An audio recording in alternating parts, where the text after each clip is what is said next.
새벽 4시에 알람이 울립니다. 아직 해도 안 떴는데 눈부터 떠집니다. 이 시간에 깨는 이유요? 늦잠 자면 하루가 무너집니다. 첫 번째 일자리를 놓치면 그날 식비부터 흔들리거든요. 은퇴요? 그런 말 꺼내는 순간 현실에서는 바로 공포가 됩니다. 아, 나는 아직 끝나지도 않았구나. 이 생각이 머리를 세게 때립니다.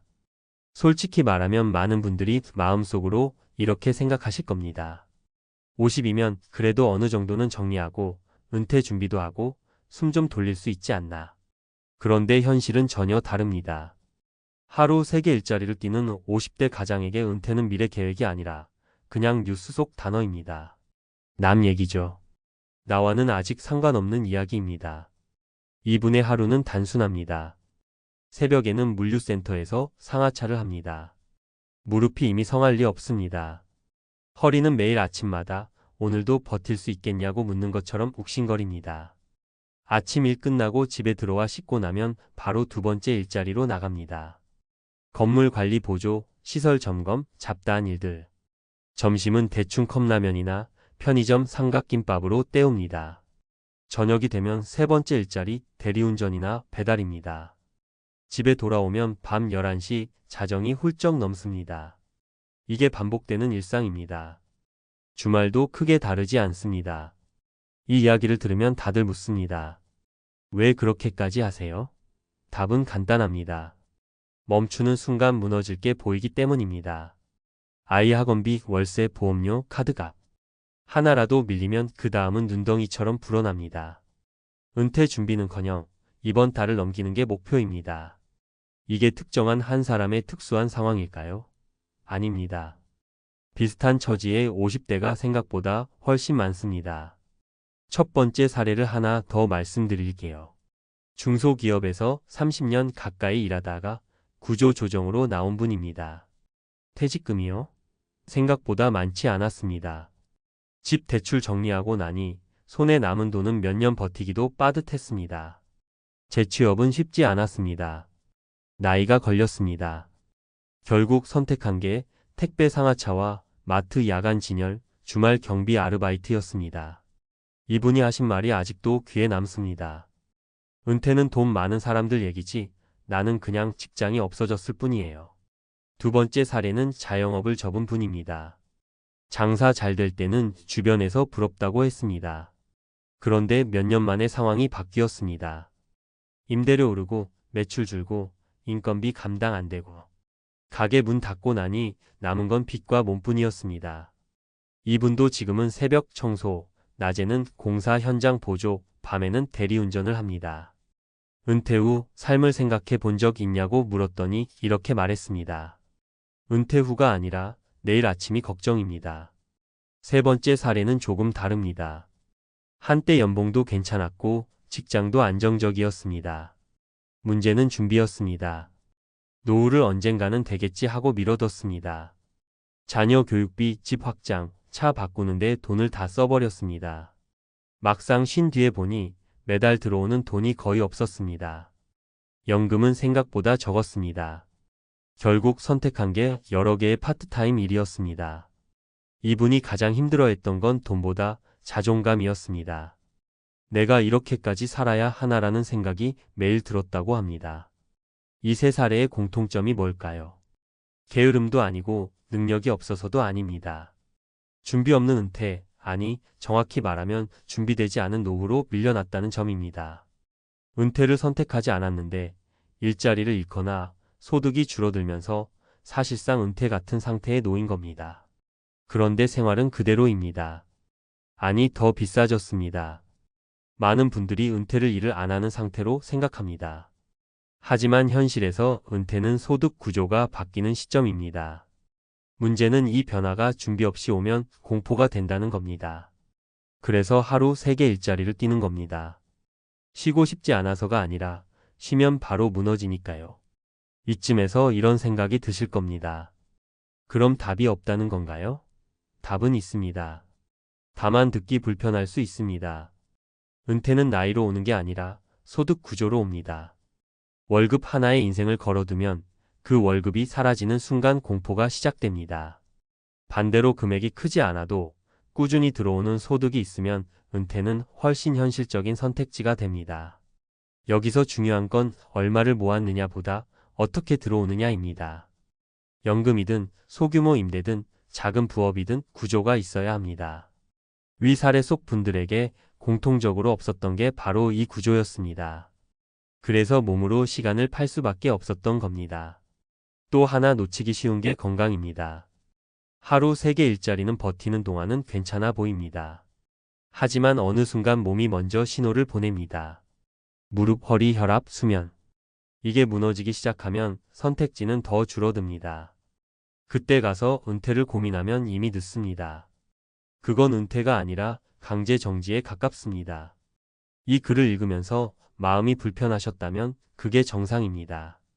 은퇴는 달콤한 단어처럼 들리지만 준비 없는 은퇴는 공포입니다. 지금 하루 3개 일자리를 뛰고 있는 분들의 이야기는 미래의 누군가가 아니라 어쩌면 몇 년 뒤 우리의 모습일 수도 있습니다. 그래서 은퇴 준비라는 말이 중요합니다. 멋진 노후를 위해서가 아니라 이런 공포를 피하기 위해서입니다. 은퇴는 쉬는 게 아닙니다. 살아남는 방식이 바뀌는 겁니다. 그걸 미리 준비한 사람만이 언젠가 이제 좀 쉬어도 되겠다는 말을 현실에서 할 수 있습니다. 그렇지 않으면 은퇴는 끝까지 남의 이야기가 됩니다. 앞선 이야기에서 가장 무서운 건 돈이 부족하다는 사실 자체가 아니었습니다. 진짜 공포는 이 생활이 언제까지 이어질지 모른다는 불확실성이었습니다. 이 지점에서 많은 연구와 책들이 공통적으로 짚는 핵심이 하나 있습니다. 사람을 가장 빨리 무너뜨리는 건 가난 그 자체보다 통제력을 잃었다는 감각이라는 겁니다. 노벨 경제학상 수상자인 다니엘 카너먼은 인간이 불행해지는 가장 큰 이유로 예측 불가능한 손실을 꼽았습니다. 소득이 적어도 예측이 가능하면 버티지만 언제 끊길지 모르는 수입은 뇌를 끊임없는 공포 상태로 몰아넣는다고 했습니다. 하루 3개 일자리를 뛰는 50대 가장의 상태가 딱 이겁니다. 이번 달은 넘길 수 있을지, 몸이 버텨줄지, 내년에도 일이 있을지 아무것도 확신할 수 없습니다. 하버드대에서 진행된 장기 연구에서도 비슷한 결론이 나옵니다. 은퇴 이후 삶의 만족도를 좌우하는 가장 큰 요소는 자산 규모가 아니라 지속적인 역할과 안정적인 소득 흐름이었습니다. 이 연구를 토대로 로버트 월딩거가 쓴 좋은 삶이란 무엇인가를 보면 돈이 많아도 소득이 한 번에 끊긴 사람들은 불안과 우울을 급격히 경험했고 반대로 큰 돈이 없어도 매달 들어오는 구조가 있는 사람들은 심리적으로 훨씬 안정적이었습니다. 여기서 중요한 포인트가 하나 있습니다. 지금 하루 3개 일자리를 뛰는 분들은 게으르지 않습니다. 오히려 누구보다 성실합니다. 문제는 이 성실함이 구조가 아니라 노동량에만 묶여 있다는 점입니다. 은퇴의 심리학으로 유명한 에를링 카게는 은퇴 후 무너지는 사람들의 공통점을 이렇게 표현했습니다. 일을 잃어서가 아니라 소득의 논리를 잃었기 때문이다. 일을 많이 하는 건 해결책이 아니라 임시 방편이라는 말입니다. 또 하나 주목할 연구가 있습니다. 미국 노동통계국과 MIT가 공동으로 분석한 자료에 따르면 50대 이후 복수 일자리를 가진 사람들의 평균 건강 악화 속도는 단일 직업군보다 훨씬 빠릅니다. 특히 수면 부족과 관절 손상은 회복되지 않는 경우가 많았습니다. 이 말은 결국 이렇게 이어집니다. 몸으로 버티는 은퇴 전 전략은 은퇴 후를 더 위험하게 만든다는 겁니다. 책 노후의 재발견에서는 이런 문장이 나옵니다. 노후 파산은 통장에서 시작되지만 노후 붕괴는 몸에서 시작된다.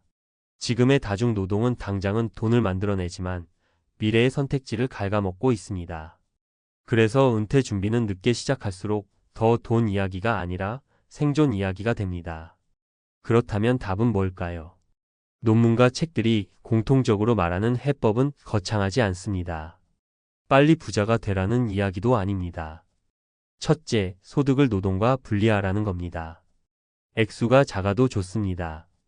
연금, 장기 배당, 임대, 반복 가능한 기술 수입처럼 내가 쉬어도 들어오는 흐름을 하나라도 만들어야 합니다. 둘째, 일을 줄이지 말고 바꾸라는 겁니다. 육체 노동에서 경험 기반 노동으로 이동할수록 은퇴 이후에 지속 가능성이 높아진다는 연구 결과가 분명히 있습니다. 마지막으로 한 가지 더 중요합니다. 은퇴는 시점이 아니라 방향입니다. 더 4페이저즈 어브 리타이어먼트에서는 은퇴를 완전한 휴식으로 상상한 사람들이 가장 큰 좌절을 겪는다고 말합니다. 반대로 은퇴를 일의 형태를 바꾸는 과정으로 받아들인 사람들은 훨씬 덜 무너졌습니다. 하루 3개 일자리를 뛰는 50대 가장의 이야기는 불행담이 아니라 경고입니다. 지금의 고단함이 문제가 아니라 이 고단함을 언제까지 끌고 가야 하느냐가 문제입니다. 은퇴는 꿈 같은 소리일 수 있습니다. 하지만 준비 없는 은퇴가 공포라면 준비하는 과정은 최소한 선택권을 남겨줍니다. 그리고 논문과 책들이 한 목소리로 말합니다. 선택권이 있는 노후와 없는 노후의 차이는 돈보다 훨씬 크다고요. 통장 잔고를 직접 확인한 건 아니지만요. 술 한잔 돌고 분위기 풀리면 꼭 이런 말이 나옵니다. 야, 솔직히 말해서 지금 통장에 얼마 있냐? 그 순간이 묘합니다. 다들 웃고 있지만 속으로는 계산기를 두드리고 계시거든요. 나보다 많으면 불안하고 나보다 적으면 잠깐 안도했다가 또 마음이 불편해집니다. 은퇴하고 나면 남의 통장이 괜히 더 궁금해집니다. 왜냐하면 그게 곧 내 미래 같거든요. 회사 다닐 때는 월급날이 있었고 다음 달이 보였죠. 그런데 은퇴하고 나면 시간이 갑자기 길어집니다. 한 달, 1년이 아니라 10년, 20년을 봐야 하니까요. 그래서 통장 잔고라는 게 단순한 숫자가 아니라 마음의 안전벨트처럼 느껴집니다. 그런데 막상 주변 은퇴한 지인들 이야기를 들어보면요. 생각보다 남아있는 금액이 많아서 놀라는 경우도 있고 반대로 저렇게 살아도 되나 싶을 정도로 아슬아슬한 경우도 많습니다. 한 분은 대기업에서 오래 근무하시고 퇴직금도 꽤 받으신 분이었습니다. 다들 당연히 여유 있을 거라 생각했죠. 실제로 은퇴 직후 몇 년은 여행도 다니고 골프도 치고 차도 바꾸셨습니다. 겉으로 보면 잘 사는 은퇴자의 전형이었어요. 그런데 어느 날 술자리에서 툭 던지듯 이런 말씀을 하시더군요. 나 통장에 남은 현금 생각보다 얼마 안 된다. 이유를 들어보니 이해가 갔습니다. 퇴직금 대부분이 집에 묶여 있었고 생활비는 매달 빠져나가는데 들어오는 돈은 거의 없었던 겁니다. 자산은 있어 보이지만 통장은 늘 말라 있었던 거죠. 은퇴 후 삶에서 현금 흐름이 얼마나 중요한지 그분 얼굴에서 그대로 느껴졌습니다. 집 한 채보다 매달 들어오는 돈이 없다는 게 이렇게 사람을 불안하게 만든다는 걸요. 또 다른 지인은 평범한 직장인이셨습니다. 연봉도 아주 높진 않았고 퇴직금도 특별할 건 없었죠. 대신 이분은 은퇴 전부터 생활비를 줄이는 연습을 하셨습니다. 은퇴하고 나서가 아니라 은퇴하기 몇 년 전부터요. 외식 줄이고 차 한 대 팔고 고정비부터 손보셨습니다. 그래서 은퇴 후에도 생활 수준이 크게 달라지지 않았습니다. 통장 잔고를 들여다보면 엄청 많은 돈은 아니었지만 줄어드는 속도가 느렸습니다. 이분이 하신 말이 기억에 남습니다. 돈이 많은 것보다 덜 불안한 게 더 중요하더라. 은퇴 후 삶에서는 이 말이 진짜 현실입니다. 잔고의 크기보다 속도가 문제라는 걸 이분은 몸으로 알고 계셨던 거죠. 반대로 정말 충격적인 경우도 있었습니다. 은퇴 전에는 늘 자신감 넘치던 분이었는데요. 은퇴하고 몇 년 지나 연락이 뜸해졌습니다. 나중에 알게 된 사정은 이랬습니다. 은퇴 후 뭔가를 해야 불안이 사라질 것 같아서 지인의 권유로 투자를 시작하셨고 그게 잘못 꼬이기 시작했습니다. 처음에는 작은 손실이었는데 만회하려다 더 깊이 들어가셨고 결국 통장이 급격히 얇아졌습니다. 이분은 이렇게 말하셨습니다. 회사 다닐 때는 돈이 위험해지기 전에 월급이 막아줬는데 은퇴하고 나니까 실수 한 번이 그대로 치명타더라. 은퇴 후 통장은 회복력이 다릅니다. 다시 벌 기회가 적다는 게 이렇게 무섭습니다. 이 세 사람 이야기를 듣고 나면 한 가지 공통점이 보입니다. 은퇴한 지인들 통장에 생각보다 돈이 남아있던 사람들은요, 단순히 많이 벌었던 분들이 아닙니다. 은퇴 전부터 은퇴 후를 구체적으로 그려본 분들이었습니다. 생활비를 숫자로 계산해봤고, 최악의 상황도 한 번쯤 상상해봤고, 무엇보다 나는 언제까지 얼마를 써도 괜찮은 사람인가를 스스로에게 물어본 분들이었습니다. 은퇴 준비라는 게 꼭 거창할 필요는 없습니다.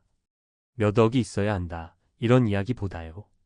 내가 은퇴 후에 한 달에 얼마를 쓰며 살 수 있는지, 그 돈이 어디서 어떻게 나오는지, 이걸 알고 있는지가 훨씬 중요합니다. 실제로 은퇴한 분들 이야기를 들어보면 통장 잔고가 많은데도 불안해서 잠 못 드는 분들이 있고, 잔고는 많지 않아도 마음은 비교적 편한 분들이 있습니다. 차이는 명확합니다. 준비의 방식입니다. 은퇴 후 삶은 생각보다 길고 생각보다 단순합니다. 매달 나가는 돈은 반복되고 들어오는 돈은 제한적입니다. 그래서 통장은 매일 보게 됩니다. 회사 다닐 때보다 훨씬 자주요. 그때마다 아직 괜찮다라는 생각이 들면 삶의 질이 유지되고, 이러다 큰일 나는 거 아니야? 라는 생각이 들면 일상이 흔들립니다. 결국 은퇴 후 통장은 돈의 문제가 아니라 마음의 문제로 이어집니다. 그래서 주변 은퇴한 지인들 통장을 가만히 들여다보면 생각보다 남아있는 금액의 차이가 아니라 생각의 차이가 더 크게 보입니다. 준비 없이 맞이한 은퇴는 통장이 줄어들수록 공포가 커지고, 준비된 은퇴는 통장이 줄어들어도 속도가 느려서 버틸 수 있습니다. 지금 은퇴를 앞두고 계시거나 막 은퇴하신 분이라면 남의 통장 잔고를 부러워하기 전에 이런 질문부터 해보셔야 합니다. 나는 지금 내 삶의 속도를 감당할 준비가 되어 있는지, 그리고 이 통장이 언제까지 나를 지켜줄 수 있는지 말입니다. 이 질문에 답할 수 있다면 숫자가 조금 부족해 보여도 은퇴 후 삶은 생각보다 덜 흔들릴 수 있습니다. 많은 분들이 은퇴 준비를 이야기할 때 꼭 묻습니다. 그래서 결론이 뭐냐고요? 통장에 얼마가 남아 있어야 안심할 수 있느냐고요. 그런데 연구나 책을 조금만 들여다보면 이 질문 자체가 조금 잘못됐다는 걸 알게 됩니다. 숫자가 마음의 불안을 완전히 없애주지는 않는다는 거죠. 노벨 경제학상을 받은 행동경제학자 데니얼 카너먼의 연구를 보면 소득이나 자산이 일정 수준을 넘어서면 행복과 안정감은 더 이상 비례하지 않습니다. 특히 은퇴 이후에는 이 현상이 더 강해집니다. 돈이 많아도 불안한 사람은 계속 불안하고, 상대적으로 적어도 예측 가능한 삶을 사는 사람은 심리적으로 훨씬 안정돼 있다는 겁니다. 은퇴 후 통장 잔고가 주는 안정감은 총액이 아니라 예측 가능성에서 나온다는 말이죠. 실제로 은퇴 연구로 유명한 MIT 에이지랩의 보고서를 보면 은퇴자의 삶의 만족도를 가장 크게 좌우하는 요소는 자산 규모보다 월별 현금 흐름을 스스로 이해하고 있는가였습니다. 다시 말해 통장에 얼마가 있느냐보다 매달 얼마가 들어오고 나가는지를 정확히 알고 있는 사람이 훨씬 덜 불안했습니다. 이건 현장에서 듣는 이야기와도 정확히 맞아떨어집니다. 은퇴한 지인들 중에서 통장이 비교적 오래 버티는 분들은 대부분 이번 달은 이 정도 쓰면 된다라는 기준이 분명했습니다. 책에서도 같은 이야기를 합니다. 은퇴 설계의 고전으로 불리는 윌리엄 번스타인의 책에서는 이런 문장이 나옵니다. 은퇴는 자산 관리의 문제가 아니라 위험 관리의 문제라고요. 젊을 때는 수입이 위험을 덮어주지만 은퇴 후에는 작은 실수가 바로 삶의 균형을 무너뜨린다는 겁니다. 그래서 은퇴 후 통장이 빠르게 줄어드는 사람들의 공통점은 투자, 실력 부족이 아니라 위험을 과소평가했다는 점이었습니다. 남들은 다 한다는 말, 마지막 기회 같다는 말에 흔들린 순간부터 통장은 방어력을 잃기 시작합니다. 또 하나 흥미로운 연구가 있습니다. 미국 심리학회에서 발표한 은퇴자 대상 장기 추적 연구인데요. 은퇴 후 우울감과 불안을 줄이는데 가장 효과적인 요소는 소비 통제력이었습니다. 돈을 적게 쓰느냐, 많이 쓰느냐가 아니라 내가 소비를 통제하고 있다는 감각이 중요했던 거죠. 이 감각이 있는 사람들은 통장 잔고가 줄어도 크게 흔들리지 않았고, 이 감각이 없는 사람들은 잔고가 많아도 늘 불안했습니다. 그래서 은퇴 후 삶을 잘 버틴 분들 이야기를 들어보면 공통적으로 이런 말을 합니다. 돈이 줄어드는 건 견딜 수 있는데 어디까지 줄어들지 모르는 상태는 못 견디겠다고요. 이 말은 숫자보다 구조가 중요하다는 뜻입니다. 통장에 남아있는 금액이 생각보다 많아 보였던 지인들도 사실은 구조를 먼저 만들어둔 사람들이었습니다. 쓸 수 있는 돈과 쓸 수 없는 돈을 구분해두고 최악의 시나리오를 한 번쯤 계산해봤던 사람들이었죠. 결국 은퇴 준비의 핵심은 얼마를 모았느냐가 아니라 얼마나 오래 버틸 수 있는 구조를 만들었느냐입니다. 이건 논문에서도 책에서도 그리고 실제 은퇴자들의 삶에서도 반복해서 확인되는 사실입니다. 지금 통장을 들여다보며 불안해하고 계시다면 남과 비교해서 부족한지 따지기보다 먼저 이 질문부터 해보셔야 합니다. 이 돈이 어떤 속도로 줄어드는지 알고 있는지, 그리고 그 속도를 내가 조절할 수 있는지 말입니다. 이 질문에 답이 생기는 순간 통장 잔고는 숫자 이상의 의미를 갖기 시작합니다. 퇴직서에 도장 찍던 날을 아직도 또렷하게 기억하신다고들 합니다. 그날은 해방감이었죠. 더 이상 보고서 안 써도 되고, 회의실 눈치 안 봐도 되고, 월말 실적에 쫓기지 않아도 되는 날. 그런데요, 진짜 공포는 그 다음 달부터 시작됩니다.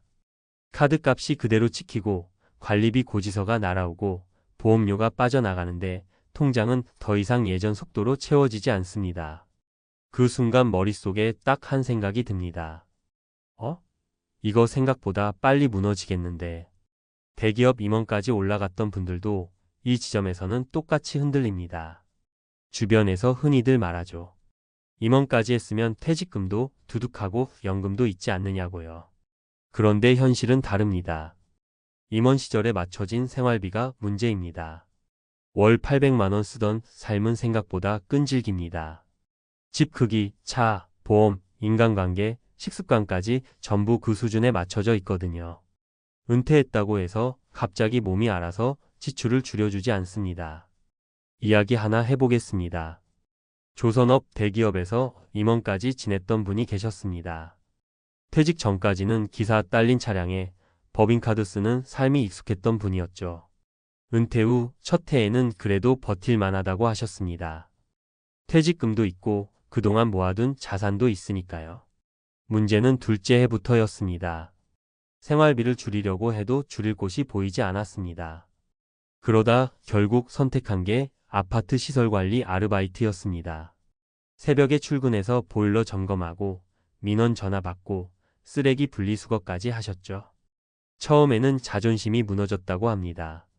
그런데 몇 달 지나고 나니 생각이 바뀌셨다고 해요. 이 일 덕분에 통장이 안 무너진다.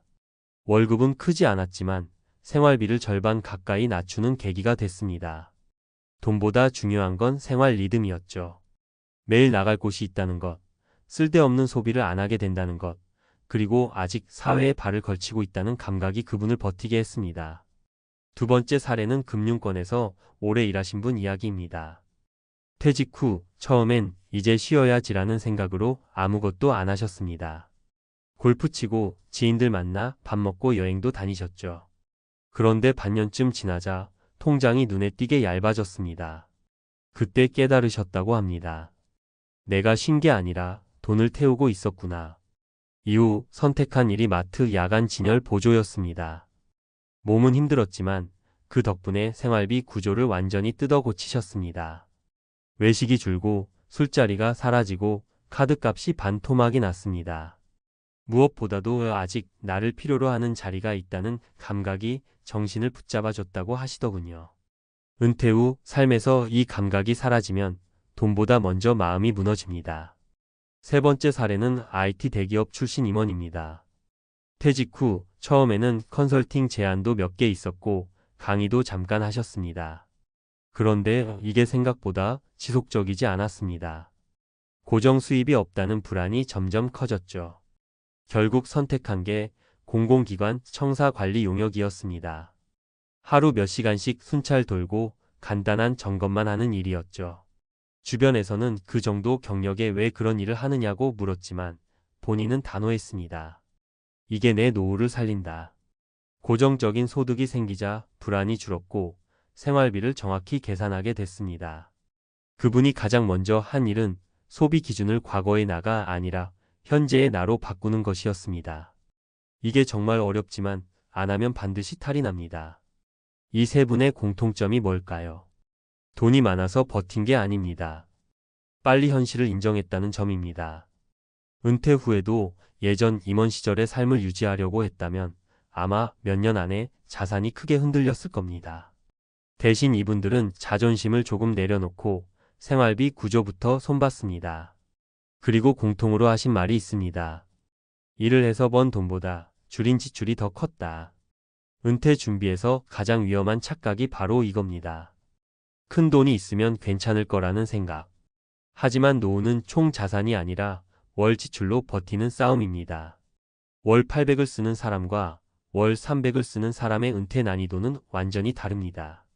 자산이 같아도 말이죠. 그래서 은퇴 후 삶에서 일은 단순히 돈벌이가 아닙니다. 생활비를 낮추는 장치이자 삶을 정리해주는 브레이크입니다. 혹시 지금 은퇴를 앞두고 계시거나 막 은퇴하셨다면 이 질문을 한번 스스로에게 던져보셔야 합니다. 내 생활비는 정말 은퇴자 수준인가? 이 질문을 피하면 언젠가는 통장이 대신 대답해 줍니다. 그때는 선택지가 거의 없습니다. 반대로 지금 조금 불편해지는 선택을 하면 노후는 생각보다 길게 숨을 쉴 수 있습니다. 임원에서 시설관리 아르바이트로 내려온 이야기는 실패담이 아닙니다. 살아남은 이야기입니다. 은퇴 후 삶에서 진짜 성공은 화려함이 아니라 지속 가능성입니다. 오늘도 출근 도장을 찍으며 버텨내는 그 선택이 결국 노후 전체를 지켜줍니다. 앞에서 이야기한 분들 사례를 조금 더 떨어져서 보면요. 이게 개인의 성격 문제나 운이 나빠서 생긴 일이 아니라는 게 보입니다. 이미 학계에서는 오래전부터 은퇴 이후 삶이 왜 이렇게 흔들리는지를 꽤 명확하게 설명해 왔거든요. 먼저 가장 많이 인용되는 개념이 생애주기 가설입니다. 사람은 젊을 때 벌고 중년에 가장 많이 쓰고 노년에는 그 돈을 나눠 쓰며 살아가도록 설계돼 있다는 생각이죠. 문제는 실제 삶에서는 이 이론이 잘 작동하지 않는다는 데 있습니다. 특히 대기업 임원처럼 소득의 정점에서 은퇴하는 사람일수록 더 그렇습니다. 소비가 소득에 맞춰진 게 아니라 정체성에 맞춰져 있기 때문입니다. 이건 단순한 경제 문제가 아니라 심리 문제에 가깝습니다. 이 지점을 아주 날카롭게 짚은 책이 바로 생각에 관한 생각입니다. 카너먼은 사람이 합리적으로 돈을 관리한다고 믿는 건 착각에 가깝다고 말합니다. 특히 익숙해진 생활 수준은 뇌가 기준점으로 굳혀버립니다. 임원 시절의 소비가 기준점이 되면 은퇴 후 300만 원 생활은 단순한 절약이 아니라 손실로 인식됩니다. 그래서 아무리 숫자로 계산해도 마음이 먼저 반발합니다. 이때 많은 사람들이 조금만 더 버티다 다시 큰일을 하자는 생각에 매달리는데 그 선택이 오히려 자산을 빠르게 갉아먹습니다. 비슷한 이야기를 사회학 쪽에서도 합니다. 은퇴 후 가장 먼저 무너지는 건 소득이 아니라 역할이라는 겁니다. 이 부분은 은퇴의 심리학 같은 연구서에서도 반복해서 나옵니다. 직감이 사라지는 순간 사람은 자신이 사회에서 어떤 위치에 있는지 갑자기 헷갈리기 시작합니다. 그래서 은퇴자들 중 상당수가 필요 이상으로 소비를 유지합니다. 소비가 곧 나 아직 괜찮다는 신호가 되기 때문이죠. 좋은 차, 외식, 모임, 여행이 단순한 즐거움이 아니라 불안을 덮는 역할을 하는 겁니다. 앞서 나온 시설관리 아르바이트 사례를 이 관점에서 보면 전혀 다르게 보입니다. 그분이 선택한 건 돈이 적은 일이 아니라 역할이 있는 일이었습니다. 매일 출근할 곳이 있고 누군가 나를 필요로 하고 하루의 리듬이 생기는 순간 소비는 자동으로 줄어듭니다. 이건 의지의 문제가 아닙니다. 환경이 바뀌는 겁니다. 그래서 많은 연구에서 은퇴 후 소득보다 정기적 활동이 삶의 안정성에 더 큰 영향을 준다고 말합니다. 또 하나 중요한 포인트는 지출의 고정화입니다. 돈의 심리학에서는 사람들이 투자보다 훨씬 과소평가하는 위험이 바로 고정 지출이라고 설명합니다. 보험, 관리비, 자동차 유지비, 인간관계 비용처럼 매달 자동으로 빠져나가는 돈은 은퇴 후 가장 무서운 적입니다. 임원 출신 은퇴자들이 흔히 무너지는 이유도 여기에 있습니다. 수입은 줄었는데 고정 지출 구조는 그대로인 상태로 몇 년을 버티다 보면 어느 순간 선택지가 사라집니다. 그래서 은퇴 후 이를 선택한 사람들의 공통점은 하나입니다. 얼마를 버느냐 보다 어떤 소비를 끊게 되느냐에 집중합니다. 일을 하면 자연스럽게 평일 낮 소비가 사라지고 의미 없는 모임이 줄고 집에만 있던 시간이 줄어듭니다. 결과적으로 돈을 버는 것보다 더 큰 효과가 생깁니다. 이건 개인의 체험담이 아니라 여러 은퇴 관련 연구에서 반복해서 확인된 결과입니다. 결국 은퇴 준비나 은퇴 후 삶에서 가장 중요한 질문은 이겁니다. 나는 언제까지 과거의 나로 살 생각인가? 이 질문을 미루면 미룰수록 통장은 과거의 생활을 현재에도 유지하라고 압박합니다. 반대로 이 질문을 일찍 받아들이면 시설 관리든 마트 일이든 경비든 그건 실패가 아니라 전략이 됩니다. 은퇴 후 삶은 격이 낮아지는 과정이 아닙니다. 기준을 바꾸는 과정입니다. 이 기준 전환에 성공한 사람들은 화려하지 않아도 오래 갑니다. 논문과 책들이 공통으로 말하는 결론도 딱 거기까지입니다. 노후의 안정은 돈의 크기가 아니라 삶의 구조에서 나온다는 것. 이걸 먼저 이해한 사람이 결국 살아남습니다. 아침에 통장 앱을 켰는데 잔고 숫자를 보는 순간 가슴이 철렁 내려앉는 경험 한 번쯤은 있으셨을 겁니다. 은퇴하고 나면 마음은 좀 편해질 줄 알았는데 이상하게도 숫자 하나에 하루 기분이 흔들립니다. 더 무서운 건 이 생각입니다. 나만 이렇게 부족한 건가? 다들 말은 안 해도 동년배들은 이미 넉넉하게 모아둔 거 아니야. 이 질문이 머릿속을 떠나지 않기 시작하면 은퇴는 쉼이 아니라 불안의 다른 이름이 됩니다. 사실 은퇴 후 가장 잔인한 순간은 남과 비교하는 순간입니다. 회사 다닐 때는 직급도, 월급도, 연차도 어느 정도 보였는데 은퇴하고 나면 전부 안 보입니다. 대신 통장 하나로 모든 게 평가되는 느낌이 듭니다. 모임에서 누가 여행 얘기를 꺼내면 괜히 주눅이 들고 집 얘기 나오면 말수가 줄어듭니다. 다들 괜찮다고 웃고 있지만 속으로는 서로 계산기를 두드리고 있다는 걸 은퇴하고 나서야 알게 됩니다. 은퇴 준비나 은퇴 후 삶에서 많은 분들이 착각하는 게 하나 있습니다. 평균이라는 숫자만 보고 나만 뒤처진 것 같다고 느끼는 겁니다. 하지만 평균은 현실을 제대로 보여주지 않습니다. 아주 많이 가진 소수가 평균을 끌어올리고 대다수는 그 아래에서 버티고 있는 경우가 훨씬 많습니다. 문제는 그 대다수가 입을 닫고 있다는 겁니다. 그래서 나만 부족한 것처럼 느껴지는 거죠. 실제 사례를 하나 말씀드려 보겠습니다. 50대 후반에 은퇴한 분 이야기입니다.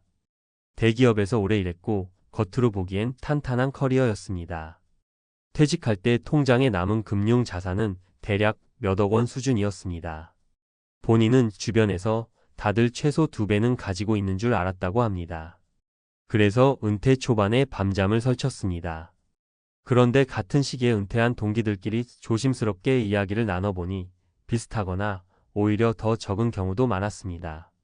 집 한 채는 있지만 현금은 거의 없는 사람, 연금만 믿고 통장은 거의 비어있는 사람도 있었습니다. 그때 처음으로 이분이 한 말이 이겁니다. 아, 나만 부족한 게 아니었구나. 또 다른 사례는 자영업을 하다가 은퇴한 분입니다. 평생 가게를 운영해서 매출은 컸지만 막상 은퇴하고 보니 손에 남은 돈은 생각보다 많지 않았습니다.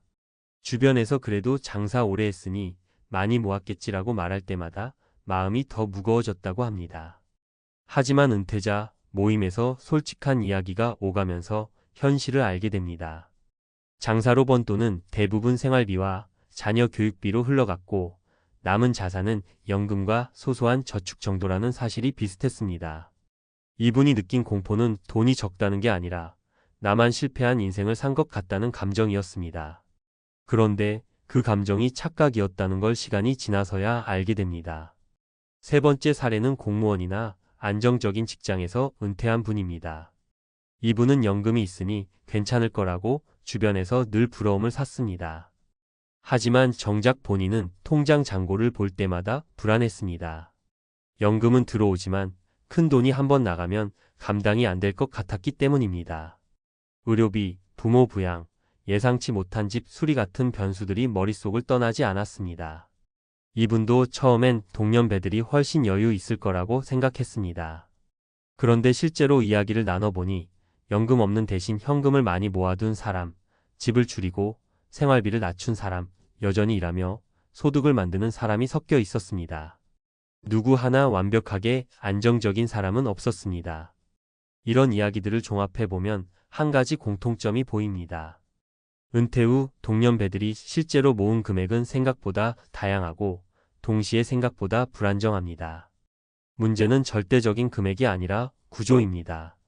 얼마나 모았느냐 보다 그 돈이 어떻게 들어오고 어떻게 나가느냐가 훨씬 중요해집니다.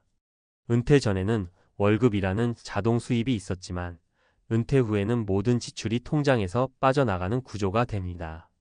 그래서 같은 금액을 가지고 있어도 체감 불안은 완전히 달라집니다. 많은 분들이 은퇴 후 공포를 느끼는 이유는 정보 부족 때문입니다. 다들 솔직하게 말하지 않으니 기준이 없습니다. 그러다 보니 가장 극단적인 사례, 아주 잘 준비한 사람과 자신을 비교하게 됩니다. 하지만 현실에서 은퇴자의 다수는 완벽하게 준비되지 않은 상태로 은퇴합니다. 그럼에도 불구하고 살아갑니다. 생활 방식을 조정하고 소비를 줄이고 때로는 일을 병행하면서 균형을 맞춥니다. 은퇴 준비 또는 은퇴 후 삶에서 정말 중요한 건 나만 부족한가라는 질문에서 벗어나는 겁니다. 대신 이런 질문으로 바꿔야 합니다. 지금 내 통장 구조로 몇 년을 버틸 수 있을까? 큰 지출이 생기면 대응할 수 있을까? 내 생활 수준을 어느 정도까지 조정할 수 있을까? 이 질문들은 공포를 키우는 질문이 아니라 현실을 직시하게 만드는 질문입니다. 은퇴는 숫자로만 평가할 수 있는 인생 단계가 아닙니다. 통장에 찍힌 금액이 적다고 해서 실패한 은퇴는 아닙니다. 반대로 많다고 해서 안전한 은퇴도 아닙니다. 동년배들이 실제로 모은 금액을 알면 오히려 마음이 조금은 가벼워질 수 있습니다. 다들 비슷한 불안을 안고 비슷한 고민을 하며 하루하루를 조정해 나가고 있다는 걸 알게 되기 때문입니다. 혹시 지금 이 글을 읽으면서도 여전히 마음이 불안하실 수 있습니다. 그 불안은 아주 정상입니다. 은퇴 후 불안을 느끼지 않는 사람이 오히려 드뭅니다. 중요한 건 그 불안을 혼자서 키우지 않는 겁니다. 비교 대신 점검으로, 막연한 공포 대신 구체적인 계획으로 옮겨가는 순간, 은퇴 후 삶은 조금씩 숨을 돌릴 수 있는 상태로 바뀌기 시작합니다. 나만 부족한가라는 질문은 그 과정의 출발점일 뿐 결론은 아니라는 점을 꼭 기억하셨으면 합니다. 여기서 한 발 더 들어가 보겠습니다. 왜 은퇴 후에 유독 나만 부족한가라는 생각이 이렇게 강해질까요? 이건 개인 성격 문제가 아니라 연구와 책에서도 반복해서 지적되는 인간의 아주 보편적인 심리입니다. 행동경제학자 다니엘 카너먼이 쓴 생각에 관한 생각을 보면 사람은 절대적인 숫자보다 상대적 비교에서 훨씬 큰 감정 반응을 보인다고 합니다. 다시 말해 통장에 얼마가 있느냐 보다 남보다 적다고 느끼는 순간 불안과 공포가 폭발한다는 겁니다. 은퇴 후에 이 비교가 더 심해지는 이유는 명확합니다. 더 이상 월급이라는 기준점이 없고 미래 소득도 불확실해지기 때문입니다. 사회학 연구에서도 비슷한 이야기가 나옵니다. 은퇴 이후의 만족도를 분석한 여러 논문들을 보면 자산의 총액보다 통제감이 삶의 안정감을 훨씬 더 크게 좌우한다고 합니다. 통제감이라는 건 내가 이 돈으로 어느 정도의 삶을 얼마나 유지할 수 있는지 감이 잡히는 상태를 말합니다.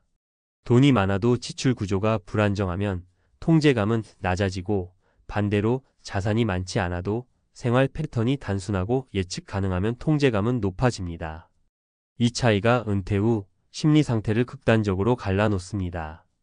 많은 분들이 은퇴 준비 책에서 숫자만 기억합니다.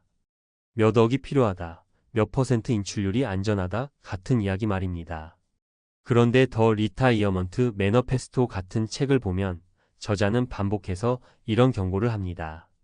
은퇴는 숫자 게임이 아니라 행동과 구조의 게임이라고요. 같은 자산이라도 은퇴 초기에 소비를 어떻게 설계하느냐에 따라 체감 안정성은 완전히 달라진다는 겁니다. 실제로 은퇴 초반에 지출을 빠르게 늘린 사람일수록 불안이 급격히 커지고 반대로 처음 몇 년간 생활비를 보수적으로 관리한 사람일수록 심리적 안정이 오래 유지된다는 연구 결과도 여럿 있습니다. 여기서 중요한 포인트가 하나 더 나옵니다. 은퇴 후 동년배들이 실제로 모은 금액을 정확히 아는 사람은 거의 없다는 사실입니다. 대부분은 추측과 소문, 그리고 몇몇 극단적인 성공 사례를 기준으로 삼습니다.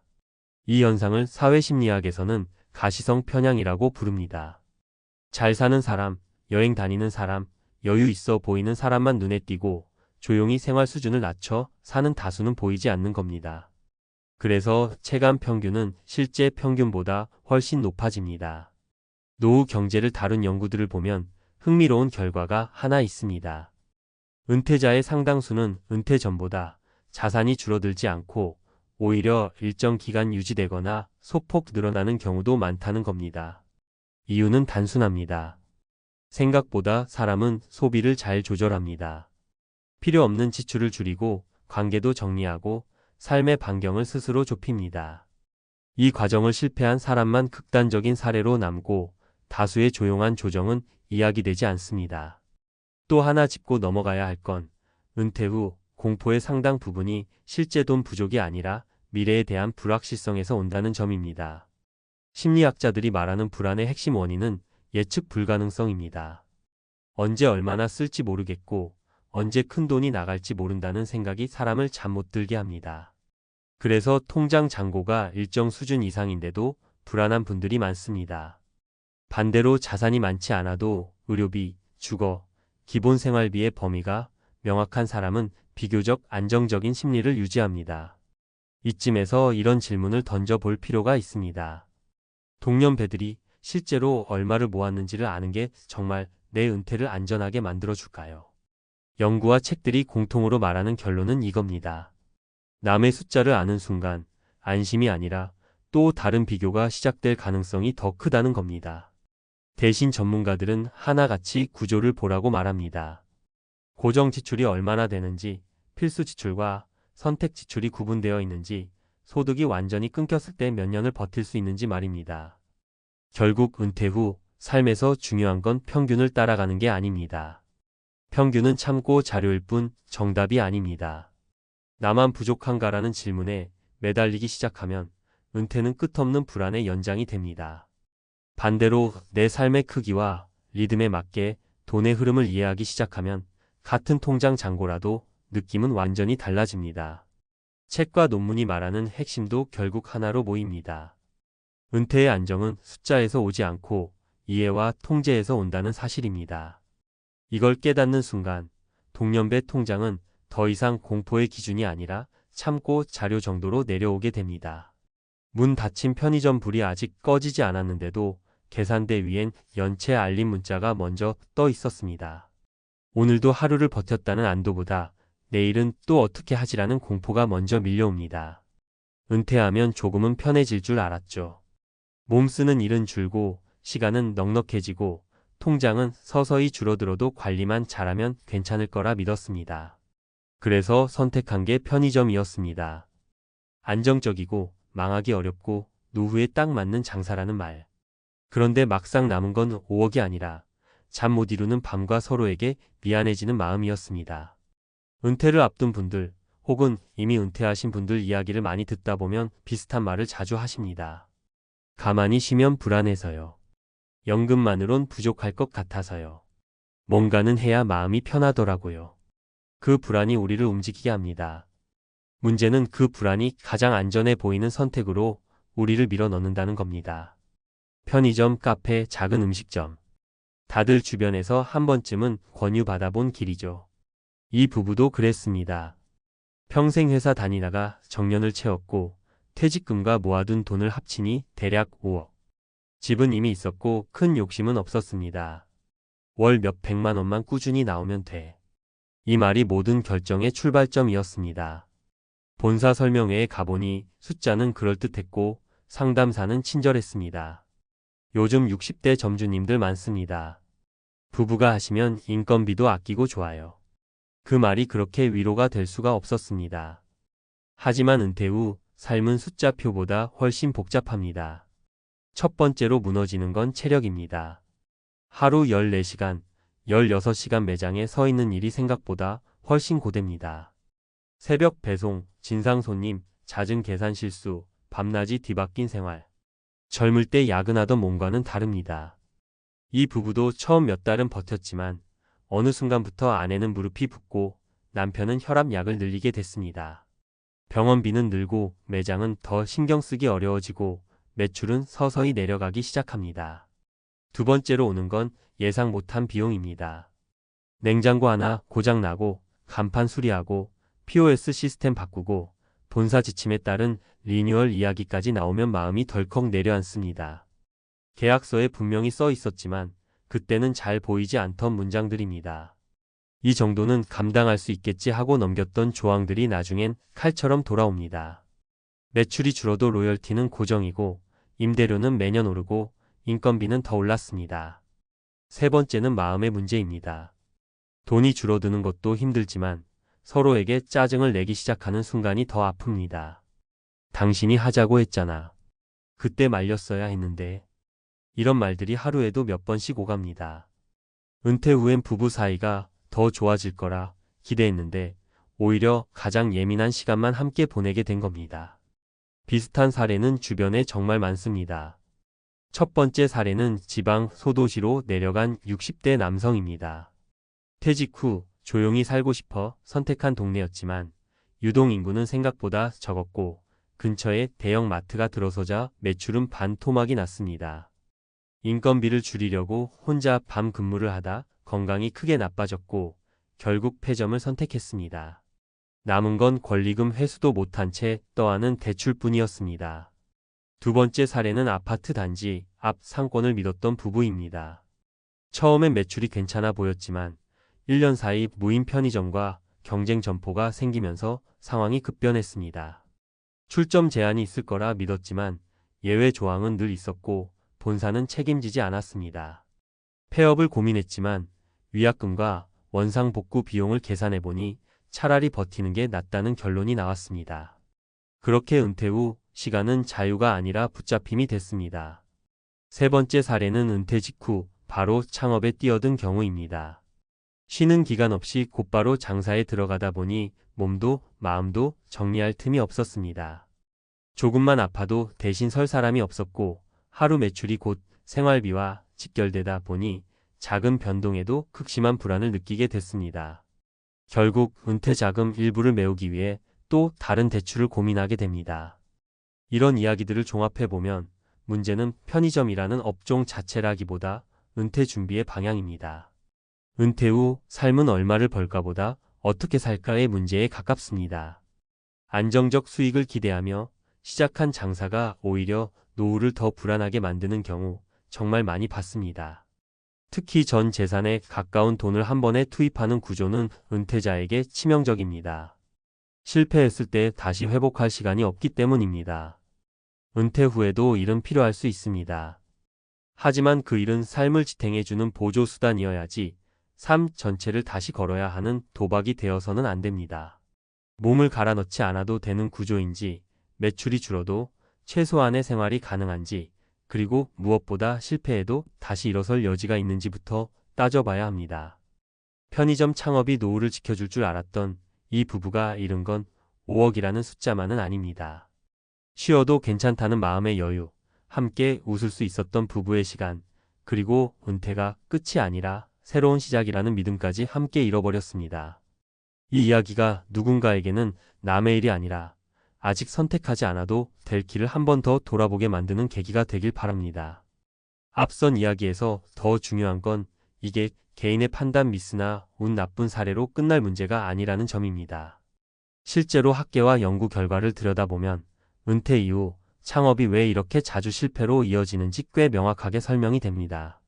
미국 노동경제학자들이 은퇴자, 창업을 분석한 연구들을 보면 공통적으로 나오는 결론이 하나 있습니다. 은퇴 후 창업은 젊은 시절의 창업과 전혀 다른 게임이라는 겁니다. 경험이 많아서 유리할 것 같지만 실제로는 체력 저하, 위험 회피 성향 증가, 회복 시간 부족 때문에 실패 확률이 더 높아진다고 합니다. 하버드 비즈니스 스쿨에서 발표한 은퇴 이후 자영업 연구에서도 비슷한 이야기를 합니다. 은퇴자가 선택하는 사업일수록 안정적일 것 같다는 인식에 끌려 진입 장벽이 낮은 업종으로 몰리는데 바로 그 이유 때문에 경쟁은 가장 치열해지고 수익성은 가장 빨리 악화된다는 겁니다. 책에서도 같은 경고가 반복됩니다. 은퇴 설계 분야에서 자주 인용되는 책들을 보면 노후 자금은 수익을 키우는 자본이 아니라 리스크를 줄이는 자본이라고 말합니다. 젊을 때의 돈은 실패해도 다시 벌 시간이 있지만 은퇴 자금은 실패하면 그대로 삶의 질이 무너진다는 겁니다. 그래서 은퇴 이후에 가장 큰 적은 수익 부족이 아니라 큰 손실 한 번이라고 강조합니다.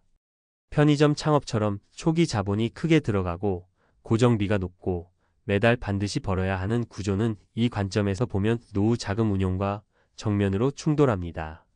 행동경제학 쪽 연구를 보면 또 하나 흥미로운 부분이 나옵니다. 은퇴를 앞둔 사람일수록 아무것도 하지 않는 상태를 실패로 인식하는 경향이 강해진다고 합니다. 가만히 쉬는 걸 위험으로 느끼고 뭔가를 하고 있어야 안전하다고 느낀다는 거죠. 그래서 연금이나 현금 흐름이 충분함에도 불구하고 굳이 장사를 시작하고 그 장사가 힘들어질수록 여기까지 왔는데 그만둘 수 없다는 매몰 비용의 함정에 빠집니다. 이미 들인 돈과 시간이 아까워 더 깊이 들어가다가 손실을 키우는 구조입니다. 노후 생활 만족도를 분석한 여러 사회학 연구에서도 공통점이 있습니다. 은퇴 후 행복을 결정하는 요소 중에서 소득의 절대 금액보다 더 중요한 건 소득의 안정성과 예측 가능성입니다. 매달 조금 적더라도 언제 들어오는지, 얼마나 변동이 있는지를 알고 있는 사람이 훨씬 안정감을 느낍니다. 반대로 매출에 따라 하루 기분이 오르락 내리락 하는 구조는 스트레스를 극대화하고 부부 갈등과 건강 악화를 동시에 불러옵니다. 앞서 이야기한 60대 부부 사례가 딱 이 연구 결과와 맞아떨어집니다. 그래서 많은 노후 재무 설계 책에서는 은퇴 후 일을 이렇게 정의합니다. 돈을 벌기 위한 일이 아니라 삶의 리듬을 유지하기 위한 일. 생활비 전체를 책임지는 사업이 아니라 연금과 자산 위에 얻는 보조수단. 실패해도 삶이 무너지지 않는 규모. 이 기준으로 보면 편의점 창업은 은퇴 후 삶에 맞는 선택이 아니라 은퇴 전 삶을 다시 반복하는 선택에 가깝습니다. 결국 은퇴 준비에서 가장 어려운 건 계산이 아니라 마음 정리입니다. 이제는 덜 벌어도 된다. 가만히 있어도 실패가 아니다. 내 자산의 목적은 증식이 아니라 지속이다 하라는 생각으로 넘어가지 못하면 가장 위험한 선택을 가장 안전하다고 착각하게 됩니다. 편의점 창업이 노후를 지켜줄 줄 알았던 그 부부의 이야기는 그래서 더 아픕니다. 이건 장사의 실패가 아니라 은퇴를 대하는 사고방식이 아직 직장인 시절에 머물러 있었던 결과일지도 모르기 때문입니다. 은퇴 후 삶은 더 이상 버티는 시간이 아니라 지켜내는 시간이어야 합니다. 그걸 지켜주는 건 화려한 수익률이 아니라 큰 실수를 하지 않는 선택이라는 점을 연구와 책들은 계속해서 같은 목소리로 말하고 있습니다. 카드값 문자 하나에 잠이 확 깨는 순간이 있습니다. 은퇴하고 나면 이런 걱정은 사라질 줄 알았다고들 하시죠? 회사 다닐 땐 월급날이 있었고 힘들어도 다음 달이 보였으니까요. 그런데 은퇴 후에는 다릅니다. 돈이 들어오는 날보다 빠져나가는 날이 훨씬 또렷하게 기억에 남습니다. 특히 부부 둘이 조용히 밥 먹고 앉아 있다가 이번 달 얼마 썼지? 라는 말이 나오는 순간 공기가 싸늘해집니다. 오늘 이야기의 시작은 바로 그 순간입니다. 월 100으로 버틴 부부, 200을 쓰다 불안해진 부부, 300을 써도 흔들린 부부.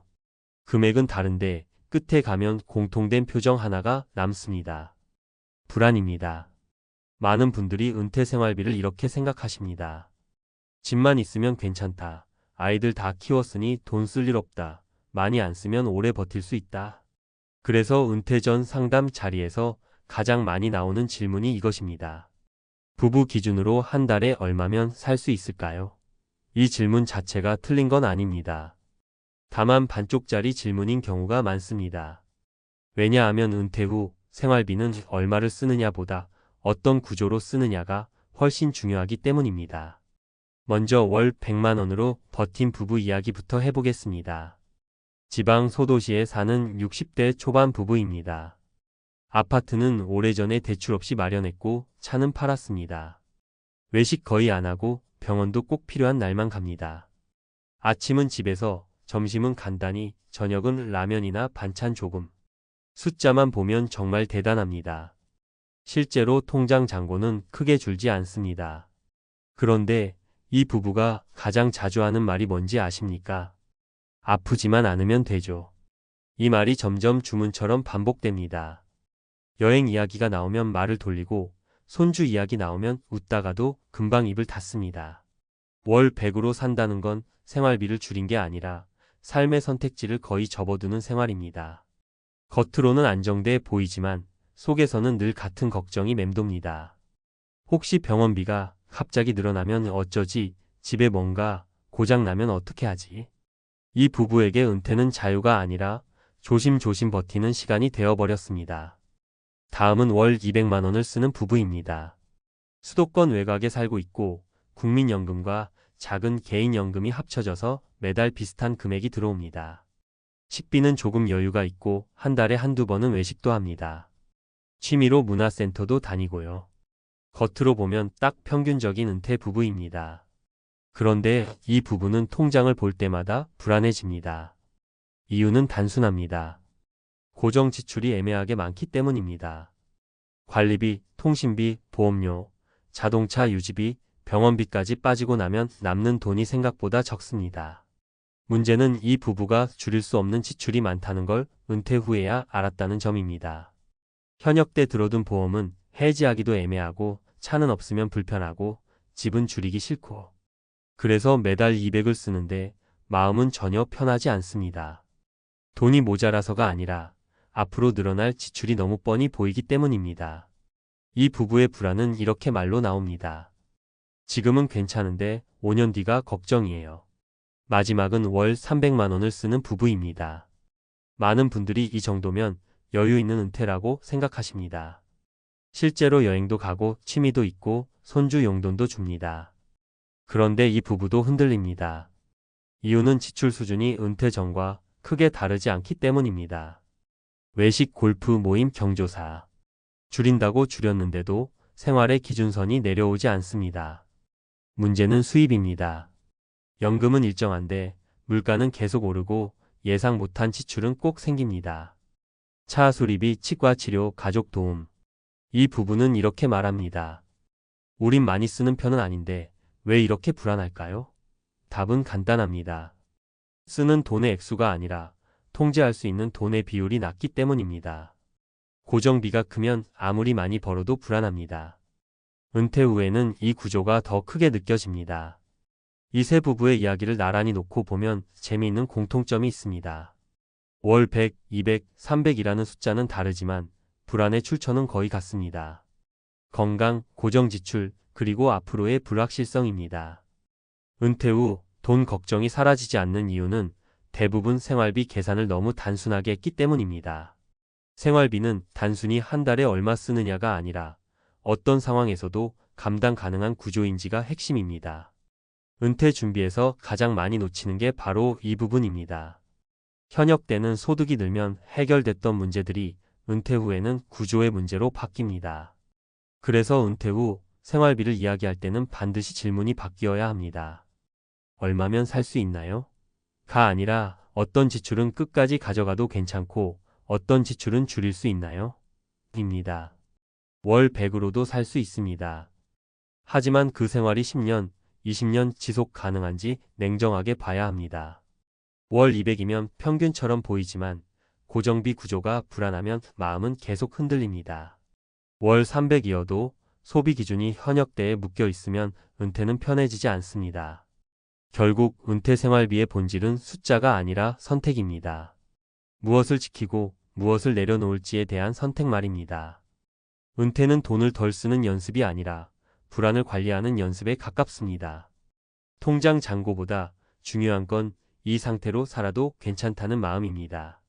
오늘도 카드값 문자를 보며 잠이 깨는 분이 계시다면 생활비를 다시 계산해 보시기 전에 먼저 구조를 들여다보셨으면 합니다. 얼마를 쓰느냐 보다 왜 불안한지를 먼저 알아야 진짜 은퇴가 시작됩니다. 앞선 이야기에서 느끼셨겠지만 은퇴 후 생활비 불안은 숫자의 문제가 아니라 마음의 문제처럼 보이면서도 사실은 구조의 문제에 훨씬 가깝습니다. 이건 개인 느낌만이 아니라 연구에서도 꽤 일관되게 나옵니다. 미국 미시간대에서 진행된 은퇴자 패널 연구를 보면 은퇴 후 삶의 만족도를 가장 크게 좌우한 요인은 자산 규모가 아니라 지출 예측 가능성이었습니다. 쉽게 말해 돈이 많아서가 아니라 앞으로 얼마나 쓰게 될지 머릿속에 그려지는 사람이 훨씬 덜 불안해했다는 겁니다. 노벨 경제학상을 받은 행동경제학자 데니얼 카너먼은 인간이 가장 큰 스트레스를 느끼는 순간이 손실이 발생할 때가 아니라 손실이 발생할지도 모른다고 예상할 때라고 말했습니다. 은퇴 부부들이 월 100, 200, 300을 쓰면서도 흔들리는 이유가 딱 여기 있습니다. 실제로 지금 당장 굶거나 망하는 상황이 아니라 혹시나라는 생각이 계속 머릿속을 떠나지 않기 때문입니다. 그래서 은퇴 후 불안은 통장 잔고보다 머릿속 시나리오에서 먼저 시작됩니다.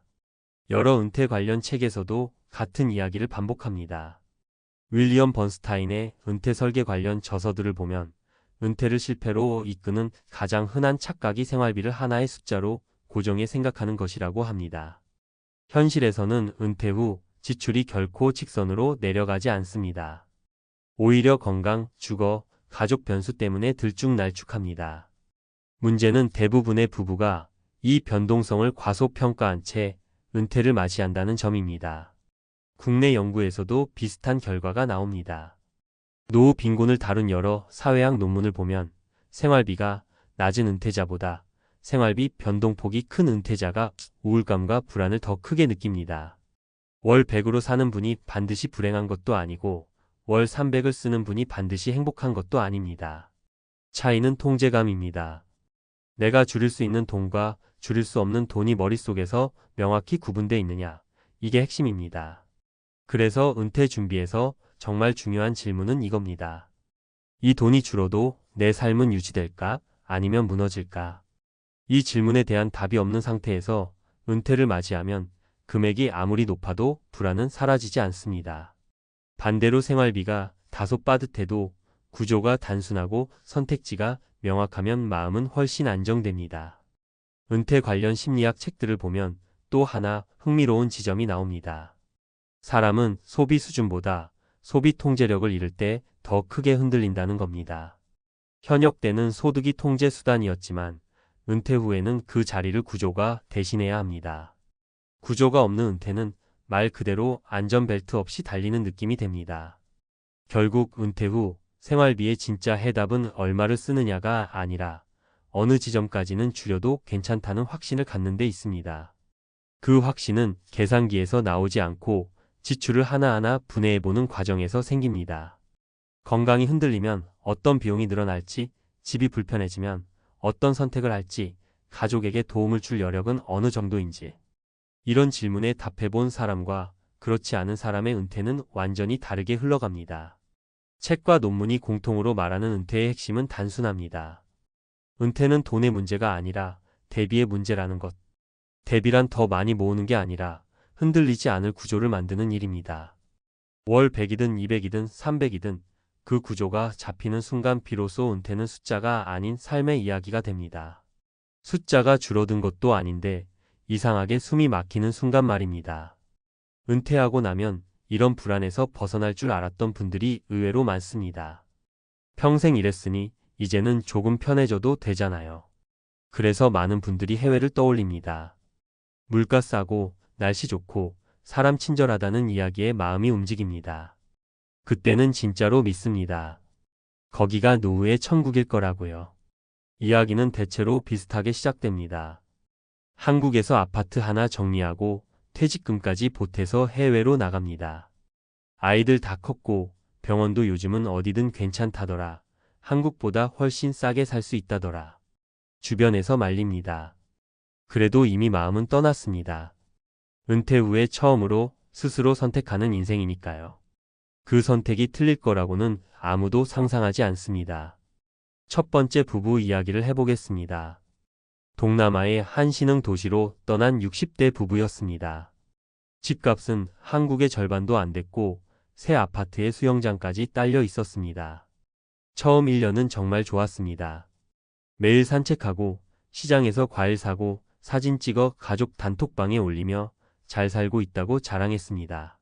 문제는 두 번째 해부터 시작됐습니다.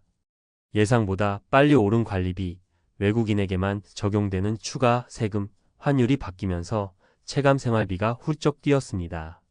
아내가 허리 통증으로 병원을 찾았는데 보험이 적용되지 않는 검사 비용이 한 번에 수백만 원이 나갔습니다. 그때부터 통장을 들여다보는 횟수가 늘었습니다. 결국 4억 가까운 자산이 빠져나갔을 때 돌아갈 용기도 남아있지 않았다고 합니다. 두 번째 사례는 은퇴 후 소소한 사업을 겸하려던 부부입니다. 현지에서 작은 카페를 열면 생활비 정도는 충분히 나온다는 말을 믿었습니다. 실제로 초반엔 손님도 많았습니다. 문제는 계약서였습니다. 언어가 완벽하지 않은 상태에서 서명한 임대 계약에는 불리한 조항이 숨어 있었습니다.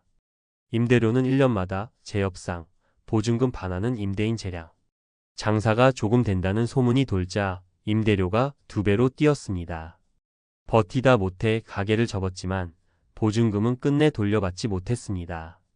남은 건 한국에서 가져온 자산이 반토막난 통장과 그때 왜 전문가에게 한 번이라도 물어보지 않았을까라는 후회뿐이었습니다. 세 번째 부분은 비교적 준비가 철저하다고 생각했던 경우였습니다. 연금도 있었고 자녀 지원도 끝난 상태였습니다. 해외에서의 삶은 조용했고 겉으로 보면 실패라고 할 이유가 없어 보였습니다. 하지만 가장 무서운 건 외로움이었습니다. 친구가 없고 아플 때 도움을 청할 사람이 없다는 사실이 조금씩 삶을 잠식했습니다.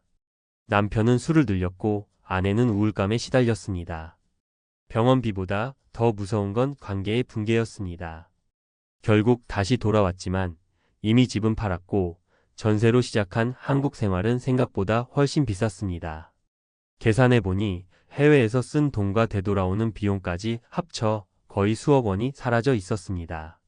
이런 이야기들을 들으면 다들 말합니다. 그건 준비를 안 해서 그렇다고요. 그런데 솔직히 말씀드리면 준비를 해도 예상 못하는 구멍은 반드시 생깁니다. 은퇴 후 삶에서 가장 무서운 건 지출이 아니라 통제력을 잃는 느낌입니다.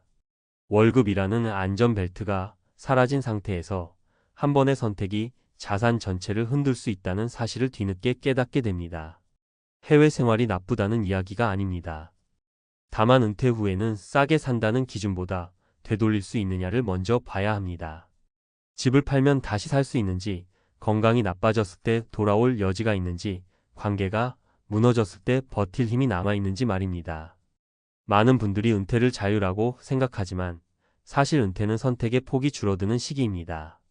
그래서 선택 하나하나가 더 무겁습니다. 천국처럼 보이던 해외 생활이 공포로 바뀌는 순간은 아주 사소합니다. 환율이 한번 흔들리고 병원에 한번 가고 계약서를 다시 들여다보는 순간입니다. 그때 깨닫습니다. 은퇴 후 삶에서 가장 중요한 건 장소가 아니라 구조라는 걸요.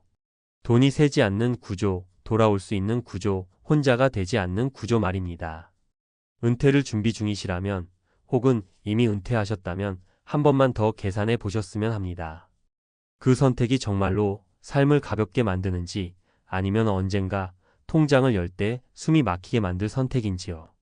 천국을 꿈꾸며 떠난 길에서 다시 출발선으로 돌아오지 않으려면 지금 이 질문을 피하지 않으셔야 합니다.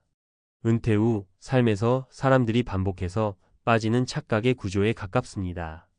이걸 학자들은 이미 오래전부터 경고해 왔습니다. 다만 우리는 그 말을 은퇴 전에는 잘 듣지 않습니다. 행동경제학자 데니얼 카너먼은 인간이 미래의 자신을 현재의 자신과 동일하게 생각하지 않는다고 말합니다. 그의 책 생각에 관한 생각에서 나오는 핵심 중 하나가 바로 이겁니다. 우리는 지금의 건강, 지금의 체력, 지금의 판단력을 기준으로 미래를 설계합니다. 은퇴 후 해외 생활을 상상할 때도 마찬가지입니다. 지금 여행 갔을 때 느꼈던 즐거움, 짧은 체류에서의 편안함을 기준으로 평생을 계산해 버립니다. 문제는 은퇴 후 삶은 여행의 연장이 아니라는 겁니다. 생활은 반복이고 반복은 작은 변수 하나에도 크게 흔들립니다. 노후 연구로 유명한 미국의 경제학자 로런스 코틀리코프는 은퇴 설계에서 가장 위험한 요소로 비가역적 결정을 꼽습니다. 집을 팔아버리는 것, 국적이나 거주 기반을 옮기는 것, 의료 시스템을 완전히 바꾸는 것처럼 되돌릴 수 없는 선택 말입니다. 그의 연구를 보면 은퇴 후 파산이나 급격한 삶의 질 하락을 겪은 사람들의 공통점이 하나 있습니다. 선택 자체가 과감해서가 아니라 되돌아올 출구를 남겨두지 않았다는 점입니다. 또 하나 주목할 만한 연구는 사회학자 로버트 퍼트넘의 나 홀로 볼링입니다. 이 책은 인간의 행복과 안정에 있어 소득보다 더 중요한 요소가 사회적 연결망이라고 말합니다. 은퇴 후 해외 생활에서 가장 먼저 무너지는 게 바로 이 연결망입니다. 언어가 다르고 문화가 다르고 이해관계가 얕은 관계 속에서 사람은 점점 혼자가 됩니다. 이 외로움은 단순한 감정 문제가 아니라 실제로 우울증, 음주 증가, 건강 악화로 이어진다는 게 여러 노년학 연구에서 반복해서 확인됩니다. 병원비보다 더 큰 비용이 관계의 붕괴라는 말이 과장이 아닌 이유입니다. 여기서 중요한 질문이 하나 나옵니다. 왜 사람들은 이런 위험을 알면서도 비슷한 선택을 반복할까요? 심리학에서는 이를 후회 회피 편향이라고 설명합니다. 은퇴 후에도 한국에 남아 힘들게 살다가 그때 한번 나가볼 거리라고 후회하는 것보다 나갔다가 실패하더라도 해봤으니 됐다고 말하는 쪽을 더 편하게 느낀다는 겁니다. 문제는 이 후회 회피가 감정적으로는 편할지 몰라도 재정적으로는 치명적인 결과를 낳을 수 있다는 데 있습니다. 노후, 자산관리 분야의 고전으로 불리는 윌리엄 번스타인의 책 은퇴의 4가지 기둥에서도 비슷한 이야기가 나옵니다. 은퇴 이후에는 수익률보다 안정성이 기회보다 지속성이 중요하다고 말합니다. 특히 거주지 선택은 투자처럼 생각하면 안 된다고 강조합니다. 집은 자산이기 전에 생활의 기반이고 은퇴 후에는 이 기반이 흔들릴수록 회복력이 급격히 떨어집니다. 결국 해외 은퇴 생활이 문제가 아니라 은퇴 후 삶을 낭만의 문제로 접근하는 태도가 문제입니다. 논문과 책들이 공통으로 말하는 건 단순합니다. 은퇴는 자유의 시기가 아니라 취약성의 시기라는 겁니다. 그래서 더 많은 안전장치가 필요하고 더 느린 결정이 필요합니다. 천국처럼 보였던 선택이 공포로 바뀌는 이유는 대부분 여기서 갈립니다. 감정이 앞선 선택이었는지, 구조를 점검한 선택이었는지, 되돌아올 수 있는 길을 남겼는지, 아니면 모든 걸 걸어버렸는지. 은퇴 후 삶에서 진짜 지혜는 더 멀리 가는 게 아니라 언제든 돌아올 수 있게 설계하는 데 있다는 사실을 수많은 연구와 실패 사례가 이미 충분히 말해주고 있습니다.